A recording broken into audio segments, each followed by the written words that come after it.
मैं विश्वास करना चाहता हूँ परमपिता परमेश्वर पे या फिर मैं यीशु पे विश्वास करना चाहता हूँ, परंतु मैं उस पे तर्क करके अपने बुद्धि पे उसे तौल के फिर मानना चाहता हूँ, क्योंकि मैं अज्ञानी नहीं बनना चाहता।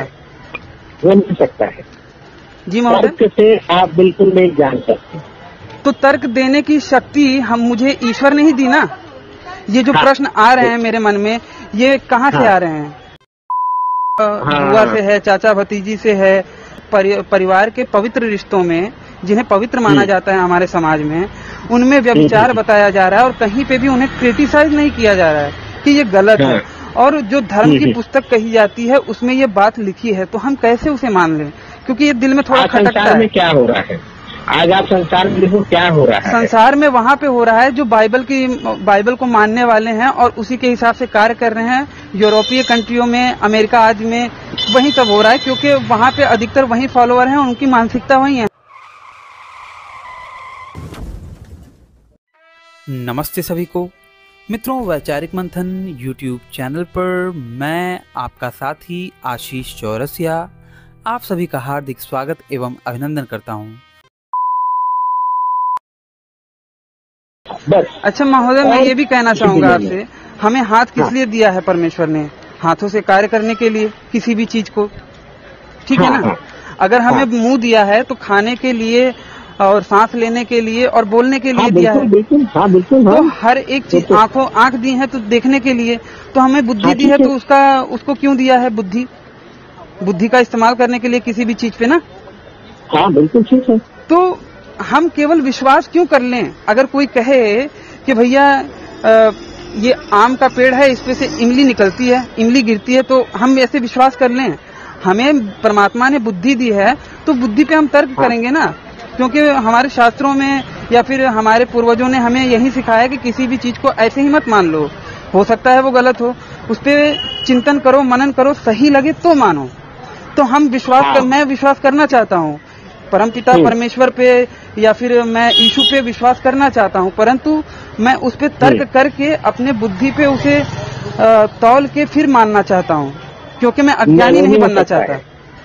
वो नहीं सकता है जी महोदय, तर्क से आप बिल्कुल नहीं जान सकते। तो तर्क देने की शक्ति मुझे ईश्वर ने ही दी ना। ये जो प्रश्न आ रहे हैं मेरे मन में, ये कहाँ से आ रहे हैं? किसने दिए हैं? ये इसीलिए आ रहे हैं कि आपका रुझाव परमेश्वर की तरफ है और परमेश्वर आपको प्रकट करेगा, परंतु जी केवल आपको यीशु मसीह ही बता सकता है। जब हम विश्वास, मतलब ये नहीं कि आप सब छोड़ छाड़ के हम पीछे आ गए, और आपको मालूम भी तो होना चाहिए क्यों विश्वास करें और क्यों नहीं करें। हम जो आज कर रहे हैं वो कर रहे हैं, सही है गलत है, तो आपको मालूम होना चाहिए ना। जी, किसी के बोलने से कुछ होगा, इसमें टाइम लग सकता है। आप सब बंद करके ना, आपके पास नया नियम बाइबल है? जी जी जी, नया नियम है ना? हाँ, पुस्तक में रखी पड़ी है मेरे घर पे। हाँ, तो ये नया नियम है ना, नया नियम आप पूरा पढ़ना शुरू से। मैंने पूरा पढ़ा है, 1 साल तक मैंने बाइबल की स्टडी की है। हाँ, तो उसमें क्या है, जब तक वो आपको दर्शन आएगा या आप यीशु मसीह से मांगे, प्रभु आप बताइए मुझे, किसी मनुष्य के बोलने से समझने से नहीं, आपको पर्सनल अनुभव मुझे हुआ ना। तो जिसमें साथ में सच्चाई क्या है, संसार में सच्चाई क्या है, करते करते हमको ये परमेश्वर का वचन आया कि यीशु मसीह ने कहा मार्ग सच्चाई जीवन में हो। मैंने प्रभु ठीक है, तो उसके लिए फिर हमको सैक्रिफाइस करना पड़ा। 5 करोड़ का बिजनेस छोड़ा, 18-20 साल का सब छोड़ा। जो भी पुस्तक जो वचन लिखा था उसमें करने वाले दोस्तों करते लोग हमने सारा बोझ डाल दिया ना जो। तब उसके बाद हमने विश्वास किया कि जो परिस्थिति हमारे सामने आई उसका हमने समझौता नहीं किया। अच्छा महोदय, जिस परिस्थिति में चलते गए महोदय, तो हमें विश्वास, जैसे अपन है ना, एक विश्वास स्टार्ट करें, आज कल का दिन 1 महीना हो तो पेमेंट मिलती है, धीरे धीरे उस कंपनी में 5 साल हो जाता है तो हमारा विश्वास मजबूत हो जाता है। एक दिन से उस कंपनी का मालिक हम पर भरोसा नहीं करेगा, और जैसे विश्वास बढ़ता है, तो ये केवल बगैर क्या है कि हम विश्वास से धीरे धीरे पढ़ें, उसको मांगे तो सब चीजें मिल जाएगी। और महोदय, मुझे पढ़ने पे ही पता चला है। अब जैसे कि मैं एक विषय पे और बताऊंगा, हालांकि आपने अभी तक किसी का संतुष्टिजनक जवाब नहीं दे पाया। मैं ये कह रहा हूँ कि बाइबल में व्यभिचार बहुत है, जैसे भाई बहन का व्यभिचार और क्या नाम से इब्राहिम ने अपनी बहन सारा से विवाह किया था, आपको तो पता ही होगा, आपने पढ़ा होगा। हाँ बिल्कुल, और पिता पुत्री का व्यभिचार है, माँ समान औरत के साथ, बात है, सही बात है, ये माँ समान औरत के साथ है, और बुआ से है, चाचा भतीजी से है। तो मतलब ये सब पारस्परिक परिवार के पवित्र रिश्तों में, जिन्हें पवित्र माना जाता है हमारे समाज में, उनमें व्यभिचार बताया जा रहा है, और कहीं पे भी उन्हें क्रिटिसाइज नहीं किया जा रहा है कि ये गलत है। और जो धर्म की पुस्तक कही जाती है उसमें ये बात लिखी है, तो हम कैसे उसे मान लें, क्योंकि ये दिल में थोड़ा खटकता है। में क्या हो रहा है आज, आप संसार में देखो क्या हो रहा है। संसार में वहाँ पे हो रहा है जो बाइबल को मानने वाले हैं और उसी के हिसाब से कार्य कर रहे हैं। यूरोपीय कंट्रियों में, अमेरिका आदि में वही सब हो रहा है, क्योंकि वहाँ पे अधिकतर वही फॉलोअर हैं, उनकी मानसिकता वही है। हमारे यहाँ पे धीरे धीरे उन्हीं के प्रभाव से वो सारी चीजें कुछ लोग कर रहे हैं, लेकिन फिर भी खुले तौर पे या फिर सामाजिक तौर पे उसका बहिष्कार ही होता है, वो टैबू ही है हमारे लिए। हाँ, नहीं, पर अभी एक्चुअली क्योंकि कहीं न कहीं हमारे यहाँ पे हमारी जो संस्कृति है वो इतनी तगड़ी है कि हमें अधर्म करते वक्त भी हमें कहीं न कहीं दिल में वो मलाल रहता है, इसलिए हम शो नहीं करते। लेकिन विदेशी जो है ना, जिन्होंने ये कल्ट निकाला है, वो खुल के शो करते हैं कि हाँ भैया मैं अपनी बेटी के साथ हूँ या फिर वो हूँ। बाकायदा आए दिन न्यूज वगैरह में भी आते रहते हैं, इंटरव्यू भी आते हैं उनके कि हाँ वो पारस्परिक रिश्तों में संबंध कर रहे हैं। अभी एक्चुअली क्या है कि ये जो विदेशी की बात नहीं है, अभी हम तो लोग तो खुद ही जो है प्रोटेस्टेंट है, हम लोग रोमन कैथोलिक नहीं है पहली बात तो। और हम तो बता 18 साल से हमारा पूरा परिवार ना टीवी देखता, ना कोई सीरियल देखता है, ना हम लोग सुपारी खाते, ना तम्बाकू खाते, ना कुछ नहीं करते, ना उधार लेते, ना कुछ, जो कुछ उसी में चलते हैं। तो जो क्रिश्चियनिटी वो नहीं है एक्चुअली। जो प्रोटेस्टेंट चर्चेस है ना, वहीं कुछ नहीं मिलेगा। हमारे यहाँ तो आपको क्या बता दी, पिक्चर हॉल में जा रहे पिक्चर देखते तो हमारा अपना बैठना नहीं होएगा, यदि वो झूठ बोल रहा है, डिफॉल्टर, सब बातें नहीं। मैं बात कर रहा था बाइबल में लिखे व्यभिचार के बारे में। हाँ, ये पहले था ऐसा सब कुछ, अभी संसार में वही सब हो रहा है, और अंतिम दिन होकर दुनिया खत्म होने वाली है और यीशु मसीह आने वाला है। जो विश्वास करेगा उसको उद्धार होगा। बाकी सब ये जैसे दुनिया खत्म हुई थी ना पहली बार जब मनुष्य को बनाए तो पूरी जल प्रलय से पुराने नियम में दिए ना, नहीं, पुराने नियम में जो बात लिखी है वो भी तो गड़बड़ लिखी है, क्योंकि उसी के बाद जस्ट बाद जो जल प्रलय है उसके जस्ट बाद क्या नाम से लूत को बताया है। बात तो सुनिए, जो नोहा थे उनको जीवों की हत्या करने के बारे में बोले। यहोवा बाइबल के ईश्वर कहते हैं कि जीवों की हत्या करो, सुगंध लिए, क्योंकि उनका शरीर था, शरीरधारी ही सुगंध ले सकता है, तो उनका शरीर था, उन्होंने सुगंध लिया और आनंदित हुए, लिखा है उसमें। और फिर उसके बाद थोड़ा सा आगे बताया गया है कि जो उनका पैगंबर था, जो नोहा था, वो दाख रस पी के अपने घर में नंगा होके घूमने लगता है, ठीक है। और उनका बच्चा उन्हें देख लेता है, शायद आई थिंक छोटा बच्चा देखता है, तो छोटा बच्चा छोटे बच्चे को वो श्राप दे देते हैं, बस इसलिए कि उसने देख लिया। तो इस प्रकार की बातें हैं ये, और व्यभिचार तो भरा पड़ा है, और यही चीजें बच्चे भी पढ़ रहे हैं, बच्चों को भी दे देते हैं क्रिश्चियन मशीनरी वाले। तो बच्चे भी तो बचपन से ही ये प्रभाव पड़ेगा ना कि भैया माँ बहन से और हर किसी से, भाई बहन से, सेक्स की बात सुनिए, भाई बहन से पवित्र रिश्तों में, बात तो सुनिए महोदय, पवित्र रिश्तों में व्यभिचार की बात लिखी है, तो हम भी करें, क्योंकि बाइबल में लिखा और कहीं पे भी उसको गलत नहीं बताया गया है उनके कृत्यों को, तो हम भी करेंगे। और यही कारण है कि विदेशों में सबसे ज्यादा इस प्रकार की कामुक चेतना, कामुक प्रवृत्ति बढ़ गई है, खास करके परिवारों में। हाँ, तो क्या ये एक्चुअली क्या था, यही सब बातें तो थी संसार में, पुराने नियम में, पूरे में ये सब दुनिया थी ऐसी। तो फिर संसार में देखा, मतलब संसार का परमेश्वर देखा कि दुनिया में पाप बढ़ता जा रहा है ना, जो पहले था नहीं था, अभी उसके लिए फिर परमेश्वर ने उसकी योजना बनाई कैसे छुटकारा होगा। अब जब लोग विश्वास करते हैं इसी मसीह पे, ये सब बातें किसी भी इसमें नहीं पाई जाती है। महोदय, मैं ये कह रहा था कि बाइबल में जो उनके पैगंबर थे और पैगंबरों के जो परिवार वाले थे, वो आपस में पवित्र रिश्तों में भोग कर रहे थे, तो कुकर्म कर रहे थे, कहीं पे उसको क्रिटिसाइज क्यों नहीं किया गया है? अगर वो धर्म पुस्तक थी तो एक वर्ष बता दीजिए जहाँ पे उनके कृत्यों को बताया गया हो। अब जैसे कि अपनी बहन सारा से शादी किया था इब्राहिम ने, तो उसको कहीं पे क्रिटिसाइज क्यों नहीं किया, बल्कि आपके यहोवा, बाइबल के यहोवा ने आशीर्वाद भी दिया, उनको आशीर्वाद दिया। ये नहीं कहा कि हाँ तुमने भाई बहन सेक्स किया है तो तुम पाप के भागी ठहरोगे। तो उसके अनुसार क्या समझा जाए। और अगर वो चीजें अगर कोई पढ़ेगा या फिर एग्जाम्पल उनके सामने प्रस्तुत होगा तो हमारे समाज में भी बच्चे हैं, अबोध हैं, वो भी भाई बहन को मतलब आपस में इस प्रकार का कुकर्म करेंगे तो हमारी संस्कृति और सभ्यता का नाश होगा कि नहीं होगा महोदय? नहीं, हमारे तो ऐसा कुछ नहीं है। क्योंकि उसमें एक बता दीजिए ना, एक सिंगल बता दीजिए आप मुझे वर्ष जिसमें कि इब्राहिम ने अपनी जो सारा बहन थी, बहन का नाम सारा था, उससे विवाह किया था, कहीं पे भी क्रिटिसाइज किया हो या गलत बोला हो, बल्कि आशीर्वाद दिया। तो इस प्रकार से क्या समझा जाए कि आपके यहोवा भाई बहन में सेक्स कराने को उचित मानते हैं? नहीं, तो बिल्कुल नहीं। तो कहाँ पे लिखा है कि जो इब्राहिम ने सारा से शादी किया था, विवाह किया था, तो वो गलत था? हाँ, इब्राहिम ने सारा से शादी किया था। हाँ, तो अपनी बहन से शादी किया था, अपनी बहन से व्यभिचार किया, तो क्या उसको उसके बारे में कहीं पे लिखा है कि हाँ गलत किया था? अच्छा, आप मुझे एक चीज बताओ, आज संसार में जो हो रहा है जी, उसका क्या उपाय है बताओ? उसका उपाय ये है कि लोग सत्य को जाने और अच्छाई जो हमारी संस्कृति और सभ्यता हमें सिखा रही है और जो सत्य ज्ञान है उसे माने, जो तथ्य तर्क एवं प्रमाणों के आधार पे हमें सही लगे, नैतिकता के मूल्यों पे खरी उतरे। जी, तो क्या नैतिकता आपके साथ और क्या है? मेरे अनुसार तो नैतिकता वेदों में है। जहाँ तक मैं पढ़ रहा हूँ, अभी भी कॉम्परेटिव स्टडी कर रहा हूँ, और मुझे वेदों में, मैंने बायस्ड होके नहीं पढ़ा है, एकदम न्यूट्रल होके पढ़ा है, और मुझे वेदों में ही ज्यादा अच्छाई मिली है बनिस्बत इस्लाम की कुरान और क्रिश्चियनिटी की बाइबल से। पुराणों में भी पाखंड है, मैं ये भी कहता हूँ, पुराणों में बहुत पाखंड है, इसीलिए मैं पुराणों का त्याग करता हूँ। मैं मानता हूँ वेदों को। अब इसको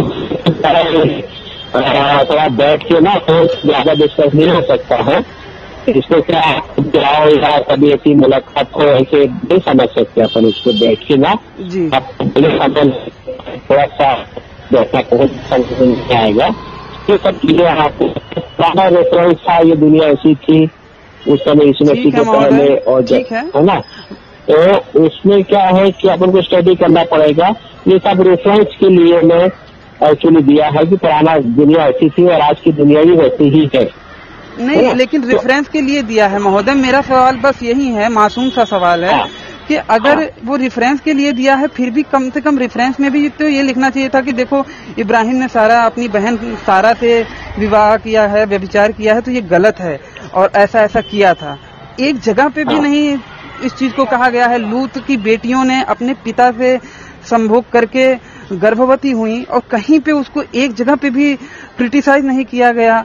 अपनी माँ समान औरत से भी सेक्स किया जा रहा है और बहन से बात कर रहे हैं, तो ये सब चीज कहीं पे क्रिटिसाइज नहीं किया गया है। यही तो सब बात कोई गलत थी ना, तब तो परमेश्वर का क्रोध बढ़ता जा रहा था। परंतु महोदय मैं उसे धर्म की किताब तब मानता जब उसमें धार्मिक शिक्षा होती। ये कहा गया होता कि देखो इसने अपनी बहन के साथ बलात्कार किया, इसे ये दंड देना चाहिए, इसने ये कार्य गलत किया है। लेकिन वो और चूंकि वो जितने भी व्यभिचार हैं बाइबल में भर भर के, वो सब पैगंबरों ने किए, पैगंबरों ने और पैगंबरों के परिवार ने किए हैं। तो मैं कहता हूँ कि पैगंबर कौन होता है? धर्म को बढ़ाने वाला, धर्म को प्रशस्त करने वाला माना जाता है ना, धर्म को आगे बढ़ाने वाला, और उसी के परिवार वाले, मतलब के पैगंबर खुद और उसके परिवार वाले जो धर्म को बढ़ाने वाले हैं, वो खुद इस प्रकार का अधर्मिक कार्य कर रहे हैं, तो उन्हें कैसे माना जाए महोदय? और बाइबल अगर धर्म की पुस्तक थी तो उसमें एक जगह पे तो ये गलत कार्यों को, इन अधर्मिक कार्यों को बोलना चाहिए था कि ये गलत है, लेकिन कहीं पे नहीं कहा है।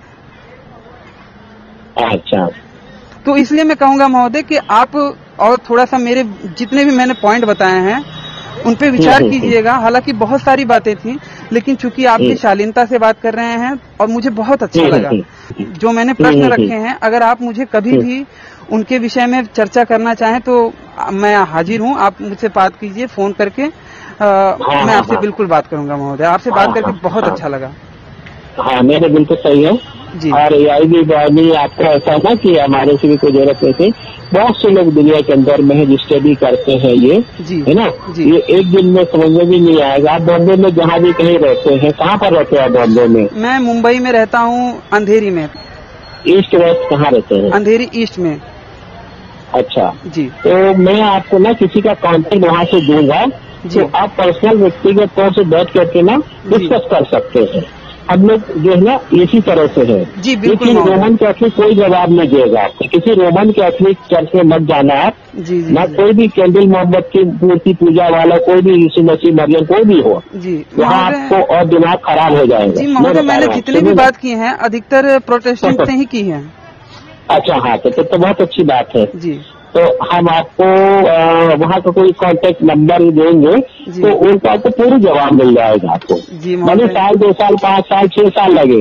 जी हाँ? जी जी, कोई जी बात मैं नहीं, प्रतीक्षा परंतु करूंगा ये सब महोदय। जो है ना, हाँ, ये जो है ना आत्मा ही प्रकट करेगी आपको, मनुष्य नहीं करेगा। हम लोग सब प्रकट मनुष्य मात्र देखिए, हैं। ईश्वर ने अपना ज्ञान प्रदर्शित किया है ना बाइबल के माध्यम से आपके अनुसार। हाँ हाँ बिल्कुल। तो वो किस प्रकार से हम उसे मानेंगे, क्योंकि वो प्रकट कर दिया है, ईश्वर ने कार्य किया है हाँ हाँ आपके हाँ, अनुसार। बिल्कुल। तो वो कार्य हमें सही नहीं दिख रहा ना पढ़ने पर। हाँ। और एक हाँ, सिंगल तो वो आप पुराने नियम को आप छोड़ दो ना, पूरी दुनिया सब कुछ अभी तो सबसे बड़ी अब बात समस्या यह है, अब यहाँ पे देखिए पुराने नियम और नए नियम पे ही बात कर लीजिए कि ये परमेश्वर के नियम बदलते रहते हैं, जिसके नियम बदले वो परमेश्वर ही नहीं, क्योंकि उसे पता नहीं था कि जो वो पहले नियम बना रहा है वो आगे चल के नहीं माना जाएगा, तो उसे पहले ही नए नियम देने चाहिए थे ना।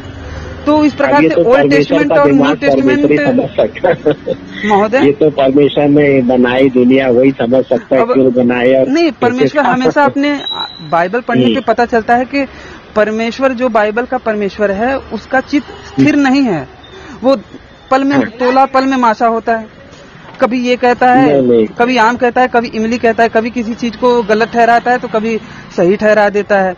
अब देखिए ना, जब उन्होंने जल प्रलय डाला था, फिर उसके बाद वर्ष है जिसमें वो कहते हैं कि परमेश्वर मन में अति खेदित हुआ और उसने यह निर्णय लिया कि अब वह ऐसा प्रलय दोबारा नहीं करेगा।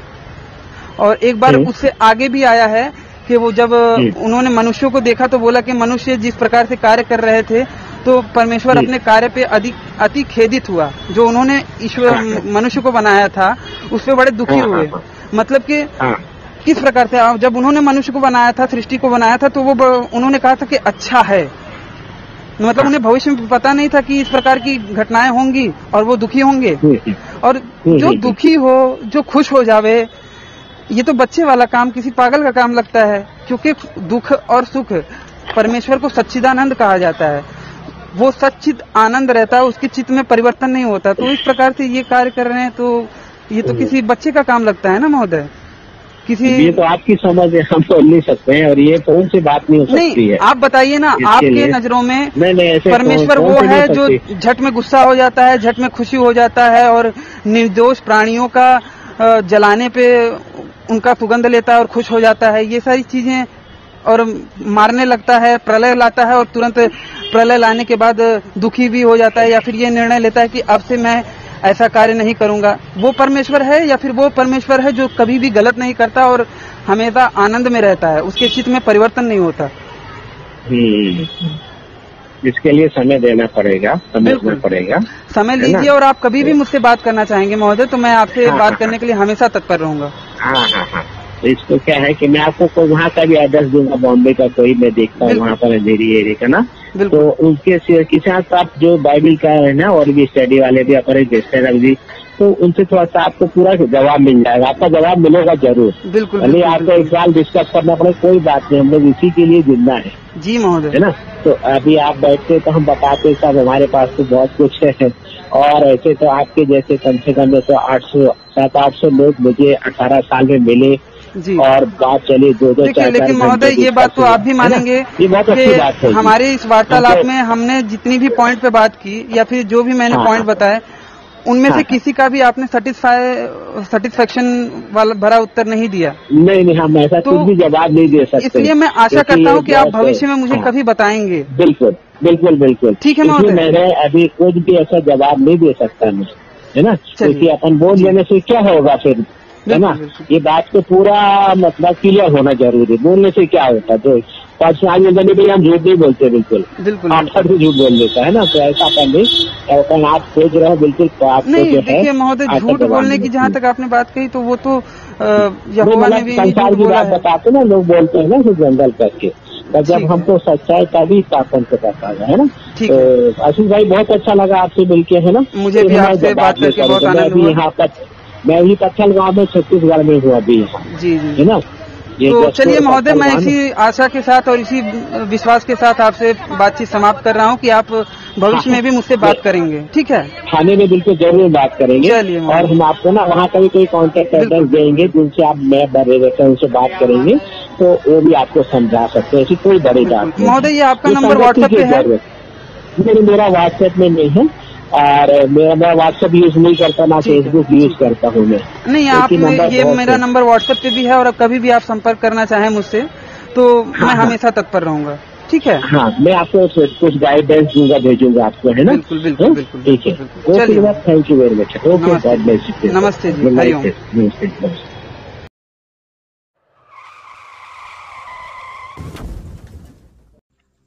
तो बस मित्रों, आज का हमारा ये वीडियो यहीं पे समाप्त होता है। अगर ये बातचीत आप लोगों को पसंद आई हो तो इसे कम से कम 5 मिनट का समाधान देते हुए अपने मित्र मंडली में शेयर अवश्य करें। हो सकता है आपके एक शेयर से हमारा कोई भाई या बहन इनकी सच्चाई से अवगत हो जाए और भटकने से बच जाए।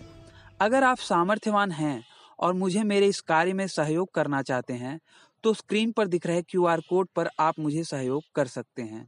और अंत में चलते चलते आपसे यही निवेदन करना चाहूँगा कि देखिए, बाकियों के लिए तो जन्नत और जहन्नुम है, परंतु आपको पुनः इसी धरती पर आना है। तो इस धरती माँ की रक्षा के लिए अपने जीवन काल में प्रतिवर्ष एक पेड़ अवश्य लगाएं। इस वीडियो को अंत तक देखने के लिए आप सबका बहुत बहुत धन्यवाद। नमस्ते जी, जय श्री राम, हर हर महादेव, जय माँ भारती। अब मैं ये कह रहा हूँ, मेरा ये प्रश्न है महोदय कि पाप हम कर रहे हैं अब, और सजा मिली उन्हें, यीशु को, ठीक है, जो कि निर्दोष थे। तो किसी निर्दोष को सजा मिले उस पाप के लिए जो होने वाला है, हुआ भी नहीं है, तो ये ईश्वर का अन्याय हुआ कि नहीं? अगर आपको पहले ही कारावास में डाल दिया जाए ये कह के कि कोई दूसरा पाप करेगा इसीलिए आपको सजा दिया जाएगा और आपको जेल में डाल दिया जाए, तो आप ये अन्याय नहीं कहेंगे इसे महोदय? नहीं, ये तो हम इसको उद्धार बोलते हैं।